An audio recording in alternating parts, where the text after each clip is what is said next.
मेरे पाकिस्तानियों, मैं इस वक्त इस्लामाबाद की अदालत जा रहा हूँ। बदकिस्मती से एक्सीडेंट हुआ, मैं थोड़ा लेट हो गया हूँ। मैं आप सबको बताना चाहता हूँ कि इन्होंने पूरा प्लान बनाया हुआ है मुझे अरेस्ट करने का, और इससे साबित हो जाती है इनकी बदनीयती। मैं इस्लामाबाद की अदालत में पहले भी जा रहा था। इन्होंने जो मेरे घर के ऊपर हमला किया, वो ये मकसद नहीं था कि मुझे इस्लामाबाद की अदालत में पेश करना।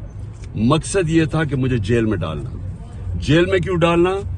क्योंकि लंदन प्लान का हिस्सा है कि मुझे जेल में डालो। ये नवाज शरीफ की, ये उसकी डिमांड है कि इमरान खान को जेल में डालो और इलेक्शन में वो हिस्सा ना ले सके, और ये फिर वही करने जा रहे हैं। अभी मुझे पता है कि मुझे अरेस्ट कर रहे हैं। मैं सिर्फ बताना चाहता हूं कि मैं रूल ऑफ लॉ में मानता हूं, कानून में मानता हूं। पता होते हुए मैं जा रहा हूं, लेकिन मैं कौम को बताना चाहता हूं कि ये बेनकाब हो गए हैं। ये जो लोग ऊपर बैठाए हुए हैं, ये जो चोर और डाकू और जिन्होंने बैठाए हैं, ये बेनकाब हो गए हैं कि इनकी नीयत क्या है।